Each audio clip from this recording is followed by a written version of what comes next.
So I believe for both of us, generosity is when we look at it and perceive it, it's like that phrase "ride or die," right? Where we want to love people as much as we can to our full capacity, ability, pour ourselves out completely, and because that's what we do for each other. We hit each other's backs, and friends or family, people new, people who've been in our lives, and we want to give as much as we can, whether it's monetary gifts, or just time, or just good old elbow grease and whatever task needs to be done. Right? Elbow grease. Hugs. Come on, hugs, kisses, right? Elbow grease. Some people just need a little kiss on the neck sometimes. And that makes a world of difference. And that's we give some good kisses. So that's what we do.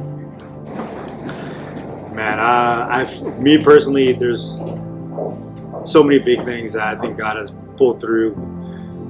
Whether I pray for it, we pray for it, or we didn't. I think the biggest thing is for me is He brought this gorgeous, fine woman to my life in the time that it was appropriate. It was so organic, and we have the same personality again. Like we ride or die. We got you from the moon and back, and which is like vital for a marriage, right? And I think and we like to do that. We can do that together in our friends and families, people at church, which are also family, right? And I think He was so generous with our marriage, with the role models He put in our lives, with this church in particular. Carlos and Gina, Mary and Curtis, Uncle Ben and Annette, and now Jay and Ing. There's countless people that we can look up to and be as role models for our marriage, our young marriage, and what we can do to be best, as well as putting new relationships in our lives that meet us, that reciprocate that ride or die mentality and that generous mentality, and also mending relationships that need to be mended. Give us the courage and strength to have those difficult talks and those uncomfortable talks, and just make those bonds stronger, to be honest. So I think God has generated so much growth and connectivity in our lives that's worth all the money, more than all the money. So I know there have been times where I was budgeting, of course. Oh yeah, for sure.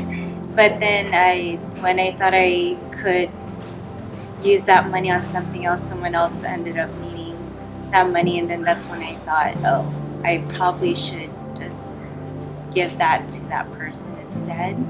So I felt like, I had to be budgeting and frugal and tight just for that person who actually needed it. When, all along I thought maybe, he's telling me you better save your money, be good with it, but then it was for someone else. So I thought that was something that happens quite often. Wow. Whether it's like $10 to, $100, you name it. So I guess for me personally, so my brother and I grew up with parents being divorced. My mom was a single mom for a while, and hustled and made ends meet without us even feeling it. And I think that in itself was like super generous. She worked hard. She made sure food was on the table. She taught us, skills that we learned early on that made life easier and efficient, logical and practical. That's how she mine thought. Yeah, our moms did that. And then, with my father, struggling with his vices, like he was generous in the way where he brought happiness as much as he could. And the simple thing is like buying us Carlson Jr. when my brother and I were hungry, and mom was at work, and we had to wait for her to cook food when she got home.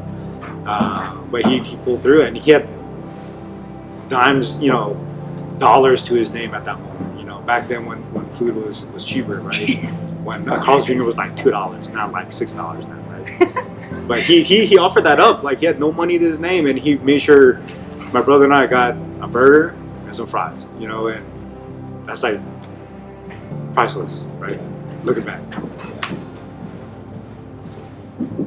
Wow. Oof. Whew. Ah. Oh, sorry. I love it.